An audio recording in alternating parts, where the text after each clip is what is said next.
Welcome in to Red River North right here. Total Coverage Sports. Randy Heitz, Dave Myrick, 1077 The Franchise. Going to talk some SEC baseball.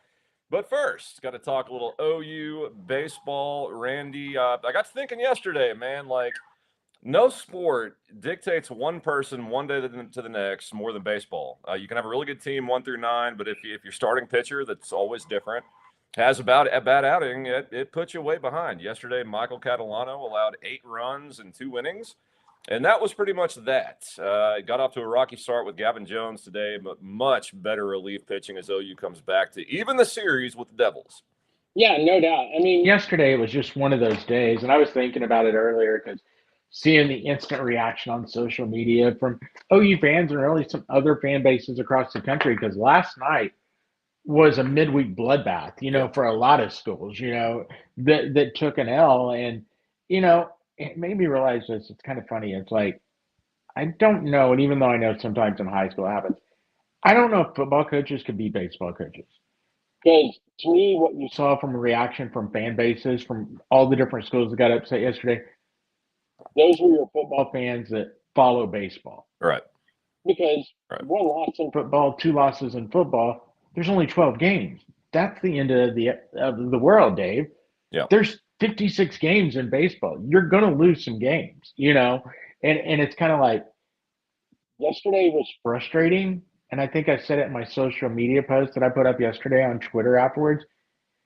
I'm one that I could give 2 rips usually about midweek. No. And I don't. But I will say, for all those people who go, midweeks matter. I do feel like midweeks in the month of February before conference play, they do matter a little more because everyone is still trying to grow and learn. And that's where you can pick up, like Arizona State picked up a really good road victory. Yep. Oklahoma picked up a really good victory over Arizona State. Now those games later when you get into, what is it, 3 weeks when Texas A&M comes to town, the midweek games after that. Right. Yeah, you don't want to lose them all, but at the same time, they're not the end all be all because you're setting up to try to win each weekend. That's actually a really good point. I was thinking earlier, like the people upset after a loss, after baseball loses to go 7-1 yesterday, you get it. Your competition, you want your team to win. Yes, you'll be upset. But the ones really going overboard, you kind of think like you must be new to baseball. This happens. It is a different team every single day they take the field. It can have a different outcome. And I think that's why to you and I, it's our favorite sport because there's so much in play every single day that a team has to dictate and control to play elite baseball and win every single game. And that's hard to do. I mean, Arizona State, I thought coming into this week, they're really good. I kind of thought they're going to win the Big 12 or think they will. Cole Klecker, I mean, is their midweek guy. That's pretty damn impressive. And their starting rotation is on point, too. So, massive win for Oklahoma today. I did think it was important to come back and at least get that thing tied up. And boy, oh boy, dramatic fashion. Camden Johnson, leadoff triple. And then you got the usual suspects behind him. Finally stepping up to drive in some runs. Jackson Willits, to us preseason, if this team was going to be what we thought, he had to be what we thought. And so far this year, man, is he's living up to expectations. Yeah, no doubt. I think he's done it. And, today it felt like one of those games. And I know Skip talked about it, I believe, in post game yesterday or pre-game today. He felt like the guys went up there trying to swing for home runs, an 8-run shot to get back into that game. Today, I felt like the hitting was a lot better. I will say this, and this goes for both sides. I truly thought the home plate umpire today was god awful. That's trash. I agree. I mean, and I'm saying it for Arizona State and for Oklahoma because you saw times where the hitters had no clue what the zone was. Like, oh, that one's outside because it was balled the pitch before, and the next one it looks like it's the exact same spot. Oh no, that's a strike now. And you would see Arizona State guys, you'd see Oklahoma guys turn around and look at the ump like, huh? And that doesn't help either offense. And both these teams, I think, have pretty elite offense. Yep. And you saw them, I think, struggle. Not only was the pitching really good, but when you have an umpire that you can't really learn the zone, that keeps the hitters in check too. And so it was a good game for them to have that type of game. I feel like probably both these teams in this situation before you get later in the year in conference games, you're going to run into umpires like that. And so it was kind of a good learning experience, I thought, for both teams today. Really, anything from Arlington that's onward for OU is a good experience, right? Because you're not going to beat everybody 10-0 or 11-1. We talked about that last week. You're going to have games where your pitcher has to put zeros up, to keep you in a game. I thought today, after Gavin Jones' relief appearances, a lot better. Leon, I think, went 3 innings full, didn't allow a run. Our guy Bowden came in on the back end, 2 2/3, didn't allow a run. That has to take place in order for the heroics in the bottom of the ninth to take place. It all works hand in hand, and more importantly, I guess, as important, no errors from that point on. You had an E4 earlier in the game that led to a run. They knocked that off. They started playing or pitching better. No walks. Don't help the other team out. We've seen this team in years past. They can be really good when they don't help the other team. They didn't tonight, and it came back to help them out in a big way. And also this, for Gavin Jones, I thought he actually pitched really well. I know he ended up giving up 2 earned runs in 2 innings because of that first inning. Dave, 1 ball left the infield. That's 1. true. That's true. And that was the leadoff Double. After that, you had the error, and then, scoring be what it may. It was hard to see. They didn't always switch the cameras in time. I kind of felt like the second one that was at Jackson fielded, that Camden didn't cover the bag because he went to cover it too, and just got back there. That may not go down as an E, but that's kind of a defensive error, because if Camden stays in his spot, Jackson's got it, the guy is out at third, So I thought Gavin actually pitched pretty well. That's why I was happy to see him come back out in that second inning and really mow Arizona State down. So, yeah, overall, the pitching today was great. And we can talk about yesterday because really I feel like pitching yesterday was okay after you got past Catalano and Barfield. Yeah. It was just Barfield's more than what I'm worried about, because if you'd have told me, and I think we talked about in the preseason, that this would be Barfield, I was shocked because I really thought with the way he finished last year, starting the 3 innings, 4 innings as a starter in the SEC tournament, did the same thing in the regional and looked really good. I would have told you Barfield's ready to step up and be a starter. And in the couple of outings we've seen him so far this year, that's not the Jaden Barfield. And I'm not ripping the kid, but that's just not the Jaden Barfield we saw last year. That's not overpowering, but as a competitor. And it just seems like, I don't know if he's lost something, if he's lost his confidence or what. Definitely does not look like the same cat we saw out in the regional or the SEC tournament. Barfield doesn't have overpowering stuff, right? He's not going to blow guys away at 98, 99. What he did last year was locate really well. Everything was down and away, down and in. He was very tough to get spotty on, to pick your spot as a hitter, when to swing. That's what made him effective. Now everything is elevated, and you combine that with not having overpowering stuff, and he's getting shelled. That is something I do expect, though, with him and Catalano both. I think they'll come back and start pitching pretty well. This has been a long layoff till they've been on the field against live action. There's a lot of expectations this year, first few appearances. So I would expect those guys, because we've seen it, right? If they were true freshmen, I'd be like, yikes, might not be a good season for those guys. But I do have confidence both will come back and be okay. The good news about this team, they got a ton of arms behind those guys. And it doesn't matter if starter goes out and has a rough outing, as we saw today. I'm with you on Gavin Jones, though. I thought after the first, which, yeah, you can say what you want about the runs that got scored, he came back and pitched fairly well and kept this team in position to come back and get a win in late innings. Yeah, and I'll say this. We talk about this pitching staff, and I think it's deep. I think it's got a lot of arms, and I know I texted you today. Go back and do the math. There's at least, after yesterday, 10 innings that weren't played at baseball. You've got a lot of arms. And when you factor in the days off, they have to take a day off. So look at the schedule. I wonder how much these arms are. I'm sure Skip's working them. I'm not saying it that way. But, are they even getting like the scrimmage reps like they were getting before the season started, some of these arms? Because, you've got what they play last week, Monday, Tuesday, or Saturday, Sunday, Monday. Off, let's say Tuesday and then Wednesday, Thursday. I'm sure they didn't do full scrimmages after just playing 4. And then you go into a 3-game set where you're playing an overmatched Coppin State team that, I give them credit for scheduling it just because you're helping programs out, if you're OU. Yeah. But, those are innings. I kept thinking, why? I understood why they were doing the run rule. That's how bad Coppin State was. But you need to get some guys work. And maybe that could be part of Barfield and Catalano's problem. Think about it. I don't think Cat pitched this past weekend. And he pitched pretty good in the opening weekend in Globe Life when he came in and went 2 2/3. And he looked like Catalano. you got to get some consistency. So as much as you want the offense to roll, and you want it to roll this weekend against Gonzaga, who's a pretty solid team yet again, Yeah. you'd kind of like to have some games where, hey, we're playing 9 innings. We can throw, a few more guys, get them some reps, let them get out there and on the mound. That could be part of it. Just need work, right? And look, you and I get bad outings happen. I don't care who you are. I mean, Kyson Witherspoon had bad outings last year, few and far between, but they do happen. I expect these guys to fall into a rhythm and get back to pitching well. I mean, Coppin State, I was going to touch on that. That might be the worst team I've ever seen play at Eldale Mitchell Park or Kimray Family Field, whatever it's called now. They were really bad, god awful bad. But to OU's credit, kind of what I said on social media was, you play a bad team, you should beat the hell out of them. That's OU did that 3 times in a row. But I thought today was important, Randy, because you start thinking like, yeah, Arlington was impressive. Then you start looking at the teams they beat and what they've done since. TCU goes out and gets swept by UCLA, and they were, supposedly a top 10 team. Texas Tech struggling. OSU struggled with Grand Canyon last week. So you start to think, like, was it the opponents or OU really that good? Somewhere in the middle. I know Arizona State's good. To me, it was really important to at least get that split today. Yeah, I mean, Yeah, you look at it and you go back and you think, even though I think Oklahoma State's pretty decent. I mean, they went 3-1. They won yesterday.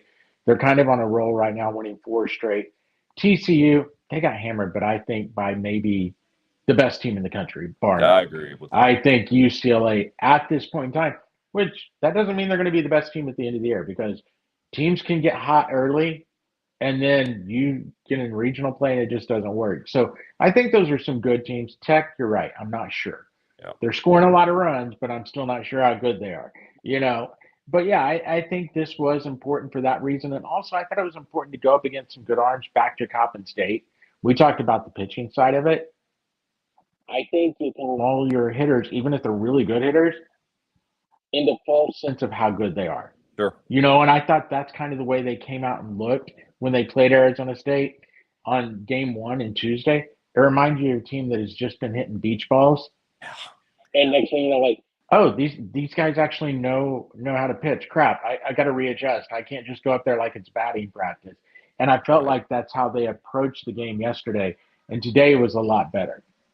And you can't blame them, right? I mean, coming off 3 days of, BP at Kimmeray, yeah, then you step in the box and here's a guy that can actually throw. And you're like, well, it took an adjustment. It did. I thought, and I was with Skip, what he said. I thought the guys were taking hacks yesterday, which, look, is that always bad? No. Is it always good? No. You got to find that balance, right? And I think that's what every team that has a lot of power, which you think Oklahoma does have adequate power, has to find that balance. I thought finally today in the 9th inning, you saw a good blend of it, an extra base hit to get it off. Then LeChance, drives in the winning run. Then, of course, you got Willits with just the single to win the thing. But the key ingredient down the stretch, or I guess to get to the stretch, Brendan Brock, solo home run. Didn't mean a lot, not being talked about. But without that, they're not there in the 9th. Just those little things chipping away. And that is where a guy like Brock and power can come in really, really handy. No doubt. And you look at power, they had 3 home runs in this 2-game series. Is that dominant? No, because Arizona State yesterday had, I think, 3 home runs in the first inning, right? Yes. So, no, but it does show you the power. It shows you what they've got. And those are important moments. To your point, you don't always have to manufacture anything like just to chip away. Right. Hey, you only got 1 run in that Brock inning, but guess what? It was a solo shot. You didn't have to get 2 to 3 guys on and they get a key single to get the runs. That's going to be very vital for this team. And I think you're going to see that power number goes up, because the one thing I can tell you, and you know this as well, if you follow Oklahoma baseball, as the weather starts to warm up, the home runs start to come even more, even for teams that don't have an abundant amount of power. Yeah. It may be nice today and it's going to be nice this weekend, but it still doesn't have the same feel that when spring rolls around and the air gets a little thinner and, all of a sudden the wind's howling out. This team's going to hit a lot of bombs, and it's going to be very, very vital, I think, for this team in the long run. Yeah, I will, Randy. And you've now gotten a chance to take a look at the outfield renovations, the dugouts, and then where they are opposed to the bullpens. Kind of weird they're crisscrossed. But, I got there home opener last Friday and then walked up the stairs, and I'm like, all right, that's it. That's what we've heard about. I like the improvements, Randy. I will say the outfield, behind the dugouts, maybe could use some bleachers, just something to differentiate like a high school field from an SEC college ballpark. I like where they're at. I like the direction, but needs just a little boost. Well, that's coming in the next phase. I mean, when you look at the plans, it's going to have seating all the way down the line instead of that burn. So that's in the next phase. So I kind of understand where that. I thought it was weird with the bullpens, but then I did discover the reason why. It makes more sense when they do this next phase in this offseason and before next season. OU's going to be in the first base dugout. Oh, that's right. That's So right. the bigger bullpen is in right field for the home team. So it makes more sense. Even though there was a part of me, I thought it also made sense being that way crisscross, where when you're looking out, you're not having to look out the dugout down at your bullpen.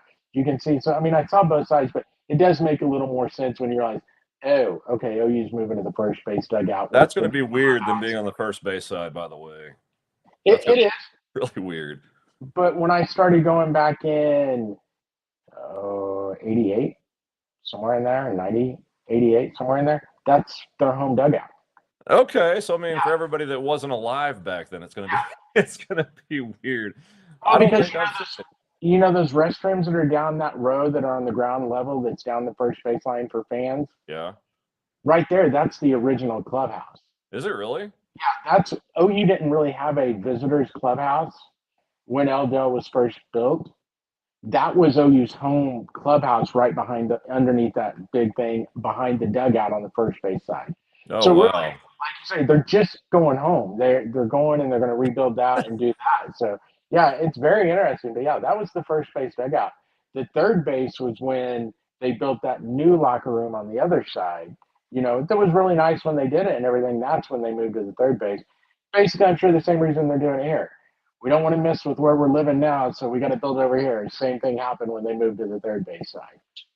Hey, ground's moving, right? Stuff's happening. So we're happy now. I mean, that's been so long in the making, trying to get stuff on the docket for that team and this program. That look, OU softball by far and away, they have earned more than anybody else on campus. But it had to sting a bit to be an OU baseball staff or player and see all the stuff that they had going on while you just finished an Omaha run yourself back in 22 and going to regionals and hosting regionals, and nothing was happening. So I'm just happy for this team and this program that finally stuff is starting to begin at L. Dale. For Oklahoma fans, don't be mad if it's not like the Taj Mahal of stadiums for the fans when you walk in. It's going to be nice. I think they're going to make it nice. But they're spending a lot of money on development. Yes. And that's what you want to do. I don't know if you saw the story. Who was it that did? I saw it on social media, and I think a lot of baseball fans need to take note. Wake Forest is a pretty good baseball program right now, right, Dave? Yes. They spent $12.4 million just on development stuff, the pitching lab, all that stuff. They don't have a huge NIL. But guess what? Without a huge NIL and spending that $12.4 million, they're getting a lot of kids to go there because they had 4 guys drafted in the first round in 23, or not in the first round, but like in the first 3 rounds in 2023. Basically they're able to sell something to kids if you don't have a huge NIL budget. Hey, look, you're not going to make $1 million here. We're going to pay you, but what we're going to do is you come here and develop in this pitching lab. You're going to go get the big payday at the end of this, and so that's something you can sell. And we all know Oklahoma's NIL for baseball is not huge. If they spend a lot of money on development stuff, pitching labs, hitting stuff, I think it's a home run way. It's a smart way to do it because, you could save that money and say use it for NIL day. What's that last you, 1, 2 years? You spend it right on the developmental side, that lasts you a lifetime. It's all recruiting, man. That's all it is getting a kid to come in and take a look at what you got compared to what others don't and say, we can get you use this to the next step. Screw NIL. That's going to be, $250,000 a year, maybe on the high side at OU. We'll get you the major leagues in the first, second round. You're set for life. I mean, that is a great recruiting ploy and a smart use of money if you've got it. And OU, you combine that with Skip Johnson's tutelage as being able to pitch and coach up pitchers, that is a bang win right there. Now, to the side that I thought was problematic the last 2 years, the 1 through 9 and getting guys to hit the baseball. We kind of touched on this last week, but Todd Butler, another guy I've got to shout out, Ryan Gaines, as you know, is implemental and being behind the scenes and talking to guys and finally getting them on campus, that is the side to me that, look, with Skip's resume, a lot of pitchers, when he walks in their living room, they're going to listen to what he's got to say. And moreover, they're going to seriously contemplate going to play for him because of what he sent up to the majors. The hitting side was the side I've been a little concerned with, but how massively impressed I am, not just because they came back and won tonight, but what we've seen, the evidence in the tape so far in 26, they got a lot of guys who can hit the baseball. And with adequate pitching, that should be a very fun year. But top to bottom, the development side, getting new cages, getting a pitching lab, these guys that come in and look at different schools, they're not looking around like, oh, wow, the crowd's really going to enjoy this when they watch us play. They're looking at what they've got to offer, and that is pitching labs and a place to hit the baseball. Yeah, no doubt. And you just look at it there. I mean, without these things, they're already recruiting even better hitters and a deeper lineup. We already know what they've got in the pitching side. So you start to get those things. Where can this program go? Yep. I mean, because even if the NIL goes up a little, say the NIL does go up, which hopefully it will. It doesn't need to be huge, but it goes up. You're already getting guys without that. Now you're going to have developmental stuff plus probably a little more NIL. That's a win-win for Skip Johnson, for Todd Butler, for Reggie Willis, for all those guys involved in that program. And, I think this program, I've been saying it for a long time. I feel like this program has been headed in the right direction. And this offseason really has proved it to me because it takes a year or two for recruiting for a national runner-up, a national championship run to start paying off. Yeah, we're 4 years removed, but you saw in 2024 the class got a little better. 2025 got a lot better for this year, right? Yep. And look at what they got lined up for 2026. People are starting to recognize they're in the SEC. This team's competing. They're really pretty good, and it may be a place I want my kid or I want my players to go play. Yeah, and I think stability too, right? You got Skip Johnson in place, you got Reggie Willis in place, you got Todd Butler in place for consecutive years. These kids know them in high school, and they know what they're working with. They know the kind of systems they like to run on offense, and that carries over with recruiting. I do think NIL for OU very incrementally has gotten a little bit better year by year as they continue to do well, Randy. But that's why I thought tonight was important. Look, not RPI, not schedule, not any of the metric crap. It was 3 years in a row they've gotten off to a really good start. They've begged and pleaded to get the place rocking and get a good crowd in Norman. $2 hot dogs, and you can get sloshed on $2 beers. Just come out and watch us. And they get stomped at home. OSU 2 years ago, DBU numerous times Tuesday night just have not gone well. That's where I thought this time, nice weather. They've really been urging the crowd to get out. Make an impression. When people walk out of that place, they're not pissed off. They don't have their daubers down. And they're excited to go back. 14-3 loss or whatever doesn't do that. A walk-off win does. That's why I thought tonight was very important to at least split. Yeah, no, I mean, for so many reasons, but I think you're right for the fan base. Because, again, I'm one that I do. I say all fans should come. Like people, I know a lot of people that are true baseball guys, like, keep those idiots out of here. All they do is bitch and complain, certain fans. And we're talking about football fans. Yeah. But unfortunately, you got to get them involved. If you want the sport and the fan base to grow, you need those football people. You need basketball people to come be baseball fans. So, yeah, if you're a diehard and you understand the sport and understand, hey, you know what? A national champ may go 45-18 and win the national title. So you got 18 losses. Right. But those other fans don't get it, especially to your point, when maybe they haven't followed along, they haven't paid attention, and they're moving up the rankings, and the first time they watch them, 14-3. Yeah, Howdy Doody needs to calm down because guess what? It is baseball. But at the same time, as fan base for college baseball, you got to accept those people and let them jump in. I mean, I saw somebody today on social media at baseball that can football fans just not jump in college baseball mentions? It's like, yeah, learn from it. I mean, like, don't start criticizing, just learn it. But that's where I think if you're a good fan, you can help fans learn the game and learn what it's about. Because that's why today was so big, just to kind of get some of those people, if they'd have gone 0-2, God, who knows, some of the idiot fans may not jump back on the bandwagon until midway through the SEC season. Because I think worst case scenario, they go 2-1 this weekend. This is kind of where you start propelling it a little further for the program. No, it is, and I agree. Look, I mean, Ole Miss, Mississippi State, LSU, they don't sell those places out and get it rocking without their football fans. Yeah. Are there morons that you have to put up with that are like, oh, we lost and Skip's going to be on the hot seat that you want to give a nice backhand slap to? Yeah, there are, but they spend money and they support the program and they're loud, and the more you can get, the better. But yes, you can be a good fan. I saw some dude on social media after Arlington say, it's a big shock they're good. They brought everything back. I'm thinking they lost their entire rotation, their closer, their best hitter. I mean, I didn't want to go off on the guy. I don't think anybody did, but that proves the point. There are people that just looked at the scores that OU's ranked now and went, "Oh yeah, we got a baseball team. Let me grab my OU hat and tweet about it." Okay, they exist, and yes, for the most part, they're morons at games, but they don't have to be morons. If you're educated on baseball, you can help them out. If you're at the game and they say something stupid, you can be like, don't do that. You sound like a moron, and you help them, and then they spend money and they don't sound like a moron. So I mean, it goes hand in hand, man. And I'll say this. I mean, it goes the same for softball fans. You don't know how many people I've heard like talk about OU softball over the last few weeks. Like, oh, they've got this. They're not any good this year. Their pitching's done. Hey, they're replacing Sam Landry. They got a whole. I mean, Christian Dill's back, so you can say whatever you want. But it's like they got a lot of new arms. Part of it, they're just trying to get work. They've made some errors. Patty said in the preseason, because as dominant as that offense is, we're probably going to make errors. I'm going to put my best offense on the field, not my best defense. I mean, it's a different sport. It's different than football. It's different than basketball.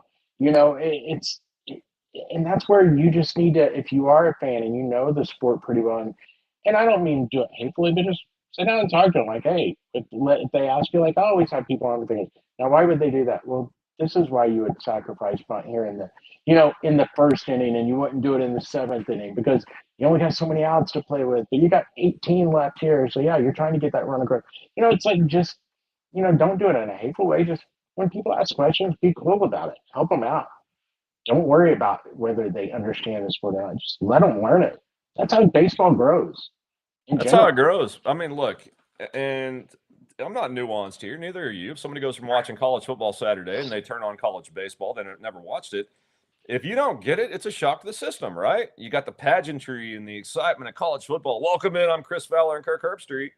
And then you go to, well, that's an 0-1 that stays outside for ball one. You're like, this is kind of boring. Until you actually learn the nuances of college baseball or baseball in general. And there's only one way to do that. You stick to it. You go to games. Then you start to get filled with the magic that makes it what it is and why we love it. And it takes a while to get there. And go to the big games. I will admit, sometimes if you went to Coppin State, it may have been fun seeing 20 runs scored in the first 3 innings or whatever. Yeah. But yeah, I'll admit, even watching it, I was in my house going, oh God, is this over yet? Is this, it's like it's yawner, right? But you need that atmosphere of the big games. Like when Mississippi or when A&M comes, that atmosphere, I'm going to tell you, as long as the weather's nice, it's going to be electric. And you talk about the renovations. How cool is it going to be when you see that outfield not setting up on the burn, but people in lawn chairs up against that screen, rows deep? That's going to be pretty epic, Dave. I mean, it's going to be the atmosphere. Sometimes as great as college football atmosphere is, and I'm not going to say college baseball can equal that electricity necessarily, but it's not far off when you get the right group in there and it's the right rivalry and a big time game. Oh my God, it's like, look at Omaha. You were in Omaha. That atmosphere is intense. It makes it for fun, So yeah, I mean that's just kind of the thing. I just go with the sport and learn it, enjoy it. And the one thing I think you have to think about baseball too that I always tell people, I say it kind of sarcastically, hatefully to some people, like that I'm just joking with, but baseball's a thinking man's game. Yep. I'm not saying you don't think about football, but it's more about sitting back and watching going, oh, kill the quarterback. Sure. Pick that ball up. No, there's strategy to baseball. Baseball and softball are the chess of sports world. Because it is about moving this piece around, doing this at this time and not that time. It's very, very strategic. And that's, I think, why I like baseball. It's not just get up and swing away. No, it's the thinking man's game. That's a good way to put it. It's chess. It's always thinking ahead, multiple moves ahead of your opponent. It's every single pitch A way I've always looked at it, every pitch is the game within the game, right? You've got the signal in from the dugout to the catcher to the pitcher, and it changes pitch by pitch. And the outfield, the infield adjust pitch by. I mean, if you don't get it and you sit down again, it's going to be very foreign, very alien to you until you kind of grasp why people love it. Then once it's in you, it'll always be in you. And if you're an OU fan, you've never been to a baseball game, go check it out. I promise you, you won't regret it. And be loud, Randy, because look, I think this team is really freaking good. Are they as good as Arlington that we thought? I don't know. We'll see. Are they as bad as yesterday? No. Are they a team that's probably top 15 in the country? I absolutely think so. Can I say also, Arizona State's really good. Really freaking good, yes. Oklahoma State was undefeated. Arizona State was undefeated. Look at the teams that got upset in the SEC yesterday. Oklahoma was not a bad loss. I mean, LSU, who's dominant, maybe the best team in the country if UCLA is not, right? They lost to McNeese State, who was 2-5 going into that game. That's part of the beauty of baseball, as opposed to some other sports. Any team can beat any team on any given day. And that's kind of what happened yesterday. And that's what happened today. OU bounced back and went, you know what? We're at least equal to you, if not better. We're going to go win this game, and that's what makes baseball great. And we can talk about the players and go on. This isn't educating baseball fans, but I mean, that's the thing. That's what I love about baseball. There's no other sport, to be honest with you, that I think when I think about college sports, especially, that I can sit back and go, on a Wednesday night, even before conference starts in basketball, that you can look up and see like 4 top 25 teams lose. It changes every single day. Unranked bad teams, Every day, depending on what's in the circle. I mean, what's on the mound for you in baseball dictates so much. And to your point, this was the scores yesterday. Of course, Arizona State over Oklahoma. Arkansas State beat Arkansas at the Bomb, by the way, 12-4. Georgia State beat number 9 Georgia Tech. San Diego State beat number 1 UCLA. McNeese over LSU, and Southern Miss pounded Alabama 14-4. Now, those are all bad losses. Oklahoma losing to undefeated Arizona State. No, it's not a bad loss. Did you want to lose that bad at home and you're begging to get the – no, not at all. But that's baseball. And when we say that, that's not like trying to lecture people like, oh, that's just the way it is, because it changes so much day to day. Well, how about this? Scoreboard tonight. South Carolina, who's not great, but they're 6-2 on the year right now. They're currently losing 8-3 in the 6 to Queens University.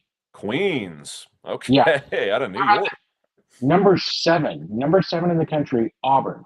It is currently top of the 6th inning. West Georgia 2-1 on top of Auburn. Good. Do I think Auburn's probably going to win that game? Probably. But again, that's kind of the sign. And Troy knocks off Georgia tonight, 6-5, and Troy is now 4-4. I mean, that's why I think if you actually ever give baseball a chance, a fan base, you'll grow to love it, because it's so exciting. Because even in your bad year, like I remember when the dipshit Pete Hughes was here, as head coach, and there were some bad teams. There were some games you're like, oh, they're going to win this game? Holy crap. That would have never been the case if that was a sport like football or basketball. You roll the ball out there and you're towards the end of the season and you're 12-18 and they're 18-2. You're going to get steamrolled. That's not the case with baseball, and that's what makes it fun. So, yeah. Especially nowadays with the portal, right? I mean, you say like 5 guys go to LSU in a class, 4 of them don't play, 4 transfer to these little teams we're talking about, like Georgia State, Queens. And lo and behold, they got a 1 through 9 that can compete. And nowadays, there is more parity in college baseball. At least this year, it's caught up in a big-time way. I'm with you. I think UCLA is a juggernaut right now. That can change. LSU has got a lot of talent, got some question marks, replacing guys like Ianson on the back end and pitching. But, dude, I mean, it's wide open right now. Alabama goes down yesterday. Oklahoma, Texas looks good. We'll see about them. But it's anybody's race, especially in this league. I mean, think about this. A&M on the weekend played Penn. They swept them. They won all 3. But they won 1-0 with a walk-off if the Penn guy could catch a fly ball on Friday night. I don't know who wins the game because that's going another inning. And then they won in extras. I think it was 1-0 or 2-1 on Saturday. I mean, that's the magic of baseball. And to your point, what you said earlier, The guy in the middle of the diamond changes every freaking day. And even that differentiates it from softball too. Exactly. And so that's kind of the thing. That guy in the middle of the diamond, even if here's the thing, they all have talent to be at this level, right? So even if that guy this year is 2-11 with a 6 ERA, he got to the SEC or somewhere because he's really good, or Yep. he's just going through the middle there. And you never know if that day you face him is going to be the day that, at least for one day that season, it clicks in his head, and next thing you know, oh, that's why the scouts were talking about this guy, that aren't talking about him anymore because, oh, he's now throwing 97, and instead of being Mitch Williams, Wild Thing Williams, he's dotting every corner and everything else. You just never know. And how about this? We say football's a game of inches, right? Baseball, okay. If you watched OU today in the early innings, the center fielder for Arizona State turned into freaking Superman. I mean, Speedy Gonzalez said, while it's in the air, I'm like, there's no shot. There's no shot. Holy shnikes, he caught it. And it had to be a full extended diving catch. That robs OU of something right there. Well, pretty much it was the exact same play that Camden Johnson hit in the night. Just one was caught and the other wasn't, dude. Yeah, so that's exactly right. That robs OU of something early. And then you've got the broom ball throw to first base. It could have been dug out, but wasn't. And that gave up a run. And that's just the tiny incremental things that happen in baseball that stand between you and losing. That is also why it's so much fun. And we have such a passion for it. But I do want to talk. Go ahead. Well, I was going to talk about something else here just real fast. And then one thing I wanted to talk about is lineups, and everything. And today, what I liked, and it's not because I don't like Taki or anything like that. I want everyone to get to play because I think they've all earned their chance, right? I actually like putting the chance at first because what I've worried about, same thing we worried about last year when Mudler and Carmichael, one would be the catcher and one was the DH. God forbid, today, God forbid, that Brock would have got hurt if LeChance was a DH, and then he has to go in and catch. You lose your DH. I kind of like if you have those guys and they can play another spot. I like having LeChance at first and Dickerson at DH. That way, again, even if he doesn't get hurt, but you want to take Brock out and put LeChance in, you can do that without losing your DH. So that was kind of some things I did like, and I like the creativity with the lineup today, getting Brumbaugh in there a little, Dickerson at DH. We've had this discussion. I feel like he needs to play more than not, but I have no problem with yesterday getting an off day. I mean, you've got a lot of bats. But yeah, that was kind of the only thing I was going to bring up about the lineup. I've been waiting to see if they would do that because I always hate risking two catchers in the lineup with one of them at DH. No, I agree. It allows you to get LeChance in the game too, and not more stress on his knees because he's standing at first, not kneeling behind home plate. So it's kind of a win-win there. I'm with you on Broomball over Branch. I mean, Branch, the home run and all, great, and he's been great defensively. But man, 197 batting average up till now. I didn't mind seeing him get a day off to maybe get his head right, get in the cage and see if he can get back to hitting. Broomball's offensively, I think, further along. He's proven it on this stage at Nebraska a little bit more, so I didn't mind that at all. Dickerson, the DH, love it. The one thing I'm still waiting for, and we've talked about this via text, Alec Blair to get in this lineup on a full-time basis. To me, Randy, it's the payoff risk reward is too good for this kid. He's going to be a first-round pick. I agree, but I will say this, even with him, he still had moments on, Saturday and Sunday when he started where I'm just like, those are definitely some young moments, at the plate more than anything, not so much the outfield. And who do you take out? Nolan Stevens. You think, oh, maybe not. He hasn't been hitting that bad, but then he goes yard yesterday. No. He had a big double at Arlington in the third game. He's had his moments. Trey Gamble, you're like, oh, well, is he the one? Because he's not flashy like some guys, right? Oh, he's only hitting 500 and has 2 bombs. Yeah. It's like, and then you start going to the center field. Jason Watt, most electric, but he's only hitting 250. Yep. Probably went down today because I don't think he ended up having any hits after that one got rocked from me. So, I mean, he's gone down a little more. I mean, is that where – because Alec Blair can play center, but that's the blessing in disguise. And I will say, I'm sure the coaches love it, but they have to hate it because you're sitting there going, I don't want to lose this veteran's confidence because I really feel like he's going to be key to us, but I got to get this young guy in there. Yeah, it's a blessing and a curse right now, I think, for that staff. And I don't know what the right answer is, but I think we'll see Blair in there a couple of times this week. And I wouldn't be shocked if he doesn't start Saturday and Sunday again. Yeah, Heck, I wouldn't either. And we what? talked about Jason Walk maybe playing some third, right? And that would open center. But what do you do? Camden Johnson, the hero tonight? I mean, you can't. How big has that kid been from Wichita State? A very under the radar transaction. But dude, Camden Johnson has been vital to this team. And if you wanted, like, 2 out of the 3 weekends, you could give, when we talk about Blair, you could get Gamble a day off. He plays, Blair plays left. Oh, you give Stevens a day off. He plays right.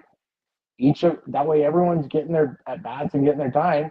Right. Maybe that's what you do. And you give Walk a day off somewhere in there as well, and let him play center. You know what we haven't talked about? Some of the guys that played this weekend. Davis. Yeah. He was Miles very impressive to play. I mean, I'm kind of like, where's this kid? That would be the one thing I was a little surprised he didn't get a shot at starting today, even over Brumbaugh. You got Urias who played quite a bit this weekend. I'm like, okay. We haven't even talked about what's his name, Prada or whatever, the kid. Leading JUCO hitter. Yeah, he's a guy that's got some at bats. I will say he hasn't looked great at the plate, but again, hitting's about timing and consistency. How big again with those extra 10 innings that they played just to get We're going back to the run rule. Yeah, it was actually a curse. That guy's play. No, it's not a curse.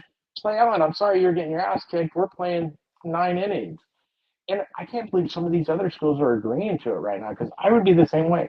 Fine, we're getting our ass kicked. We need to get the at-bats. We need to get the innings to throw.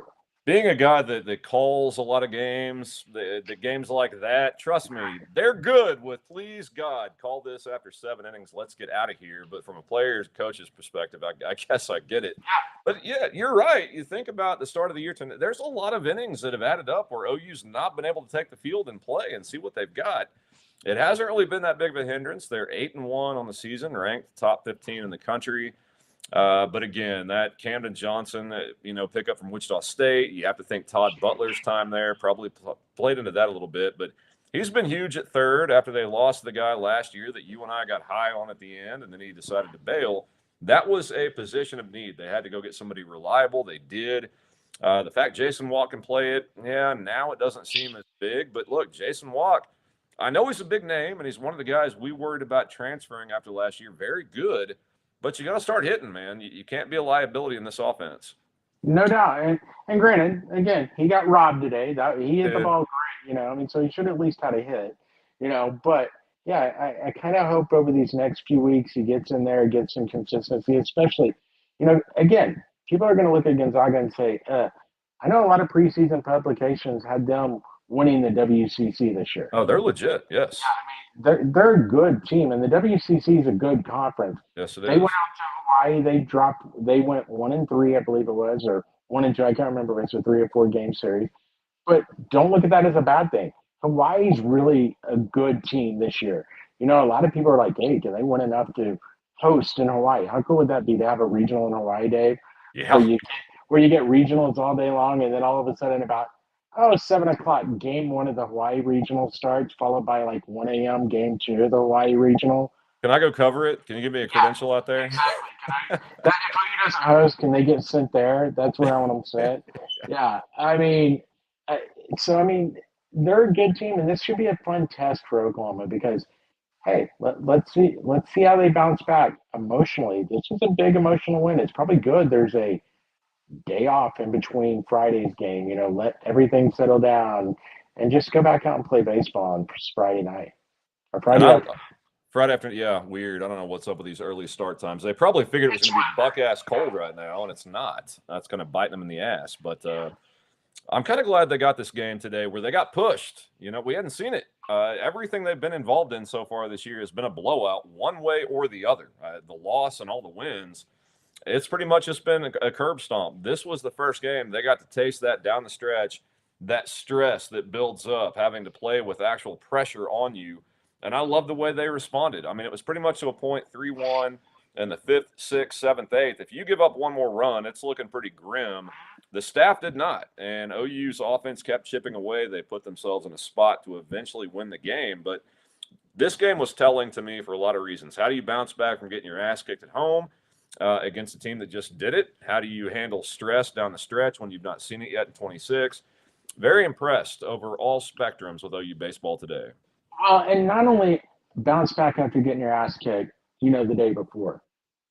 Not only did you get your ass kicked the day before, you start the top of the first inning the way it went. Right. With errors, not a ball, only one ball leaving the outfield, and next thing you look up and you're down 3-0. There's a lot of teams that would have said, we're just fucking cursed. We're going home, and that's what you like to see. And plus, to your point on the close games, I think the bullpen's deep. We think they've got a lot of good arms, right? But to your point, other than starters, other than that first game against Texas Tech, yeah, there haven't been those butt-clenching moments, pucker-up moments for pitchers when they come in and relief. Today, it was kind of nice to see. Yeah, I think we knew what Bowden had, but it was nice to see what Leon was able to come in and do, what Jackson Cleveland was able to come in and do, which I know he's closed out a couple of games, but again, they haven't been nail-biters. You haven't had to look at Jackson and go, I need you to keep this game right here. And when he went in the ninth, that's what Skip had to tell him. You can't give up a squat. You need to keep it right here. And even when they got a couple runners on after 2 outs, you saw him settle down and just get it done. So that's where it's like, because I know Briscoe Smith's still dealing with a little something. I don't think he's going to be back till maybe A&M series. Yeah. So a guy that Skip talked about being the closer, you need to see what some of these guys are going to do in these situations. So today, to me, was huge for so many reasons, especially for that pitching staff. And it was, and I'm going to say something that I don't think anybody's going to like from the inside, and talking about a program and RPI, just from an optics perspective, nationwide. That's why this one was big to me, as well as the crowd and all that support. You didn't want, if you're an Oklahoma fan, you didn't want Oklahoma baseball to jump up 7-0, and the SEC is talking about, wow, we respect Oklahoma, kind of taking you in that SEC baseball brethren, and then get your ass kicked two games in a row in Norman. You didn't want that to happen. I know it's not important in the grand scheme of things, but just optics and people talking about the team and then the upward tick and momentum, I really thought that was vital to at least come back and get a split today.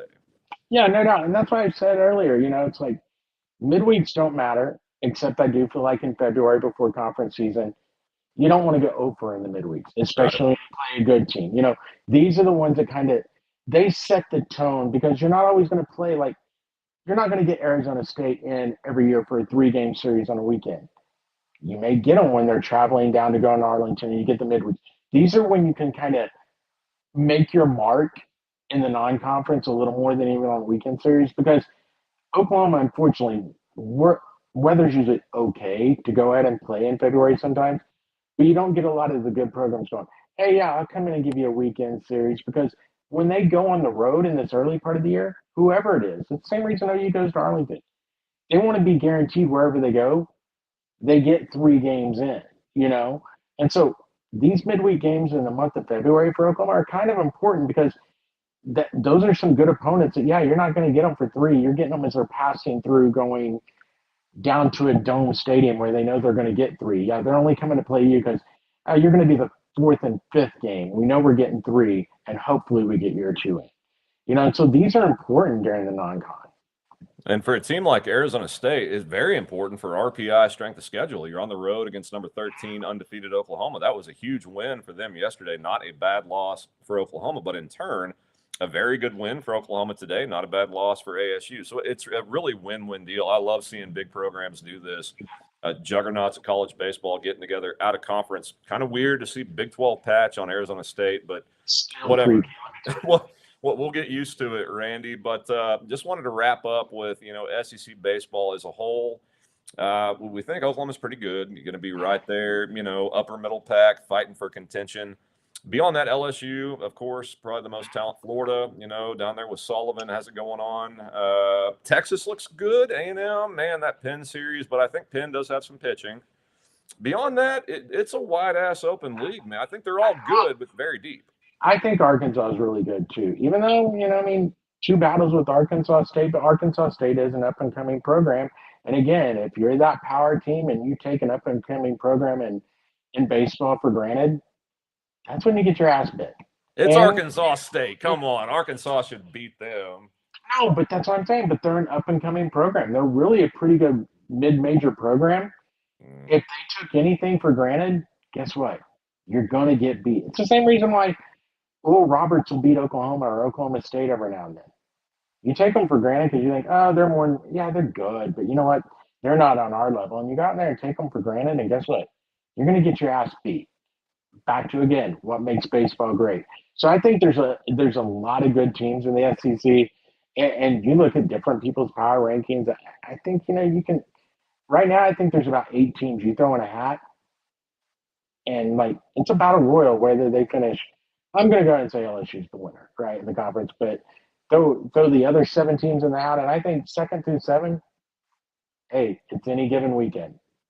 I hate to say it, man. Texas, I think, is pretty close to LSU. They look to have a ball club, but we'll see. They got the powerhouse. I want to see, kind of like we want to see Oklahoma play somebody. I want to see them play somebody. And that's had the powerhouse. It's UTRGV in last night. How much can you tell when you beat them? Not a lot. I will say that's a program. I knew it was coming. No, that's a program. You want to see a fan base that loves their college baseball. They're top 10 nationally in attendance. They've actually got one of the better college baseball stadiums in the country. Yeah, they do. It's pretty crazy to think. This year, I feel like they're kind of in that in between of whether they're going to be good or not. I'm just amazed by the fan base. I watch URTGV games all the time. They're 3-6 this year, but showing signs. Yeah, but that's what I'm saying. They're not as good as they were last year, I don't think. Yeah. I really don't. But I'm just meaning as far as a program, and if you want to see how to build a college baseball program with fan base involvement, look at that. They are top 10 in the nation in attendance, Dave. It's incredible. That's crazy. They don't have football, right? I don't think so, yeah. They don't have football, so it's their big sport down there. And really, what is it, 20 miles from the Mexican border? I don't think there's any other major towns around it. So it's kind of the big deal for them. That shouldn't be just it. You don't have football. See, LSU has football, and they pack out their place. Arkansas, that shouldn't be an excuse. That's not what I'm getting at. But it's incredible the fan support for a team that's not in Omaha every year, not even in a regional every year. Yeah, and that's, I guess, what's incredible. That's the only thing I was going to say about them. I'm not making them out to be a world beater. Yeah, not great. But I think the program and what they're building is something to watch. And because you see college baseball, like Coastal Carolina. Yeah, they have a football program, but let's be real. Their baseball program is their diamond jewel, right? Yeah. I can see, if things continue right and that if they've got that type of support behind them as a fan base and everything like that, why couldn't UTRGB? why couldn't they be like the Coastal Carolina of this area of the country? You get that kind of support, kids want to go play for that. So that's kind of my little shout out to them. I've been watching them for the last 3 years and going, oh, that's kind of amazing, Shocking. Well, we're on a Texas channel on Go, so I got to say, I don't think they're any good. So, Texas beating them, big deal. Let's see what the Longhorns do when they actually play somebody. But I get your point. Fun program to watch, and they've got tons of support. That's telling, right? You get a team that's 3-6, and they're still packing out the house. That's a love of baseball. Hint, hint. Get out and support Oklahoma because they're freaking good this year, and it's going to be a fun season. Randy, anything you wanted to wrap up with? I know that we had in Norman a couple of coaches, solidified official come in, running backs coach, defensive backs coach. We kind of touched on that. Not a lot to say on that. I didn't see a lot of guys transfer out, so I guess that's good news. Well, of course, the window is closed. I don't think you can transfer. You can with the head coach leaves. I don't think it's position coach. You can with assistants? I don't think so, yeah.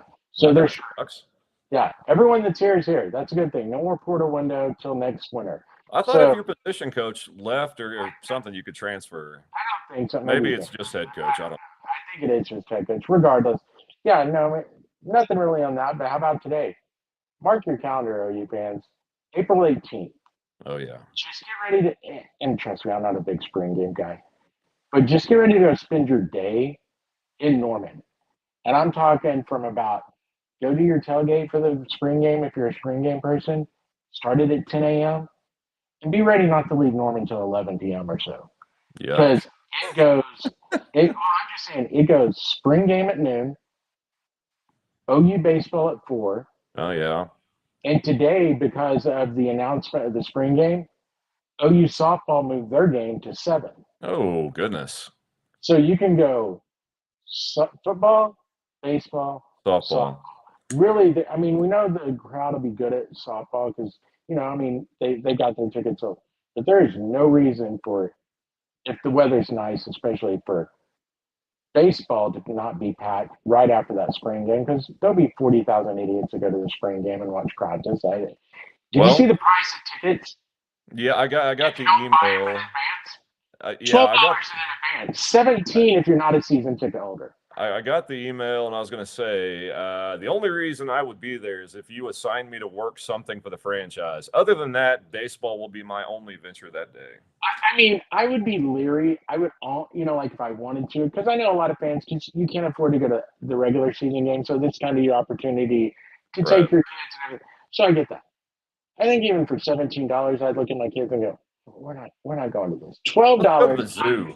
$12. Yeah, $12 on iffy. But I was like, when I saw $17, I was like, are you fucking kidding me for a practice? Did I miss something? Are they at least playing Seminole Junior College? They're playing an opponent, right? For $17.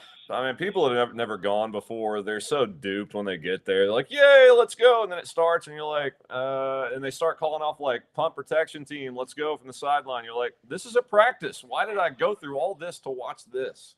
I'm not going to lie. I was really disappointed when I heard the game was coming back. You know, the Crimson Combine last year, I thought was dumb and stupid, and I wouldn't have gone to that either. Yeah. I was hoping this was the beginning of, you know what?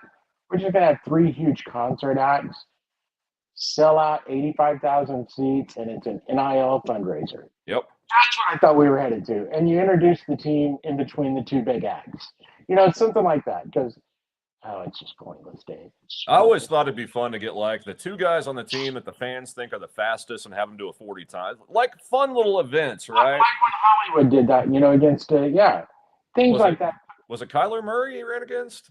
No, remember, didn't he run against a student, just like a normal? Oh, that's right. That's right. And that guy got a 30-yard head start or something like that. Just ridiculous. That's fun. Yeah, do stuff like that. I mean, the Crimson Combine last year was disgusting. Oh, and so's the spring game. I know, dude. And maybe I'll give it this. Brent's kind of got his program, but maybe he'll actually do more with it instead of it being vanilla, show nothing. So maybe it will be a little entertaining. But if it goes back to that way, I'm like, just stop. It's not just Oklahoma. Anybody's spring game sucks. That's what I was going to say. I was going to say, I'm not ripping Oklahoma. This is spring games in general across the country. Find a way to do something else to raise money for your program. Look, I get it. This is kind of bridging the gap, right? The season ends in December. You got a long ways to. It's kind of like giving the fans a taste, a thirst. They got to quench their thirst. But man, it's not. Well, I'm not going to say any more. You and I, OU kicks ass. All right, Randy, I enjoyed it, man. We'll be back next week to recap Gonzaga. Yep, should be fun, man. Get out and support them. Hey, Saturday, 80 degrees. Oh, that's your kind of weather, baby. Let's go. Beautiful. Bring on baseball.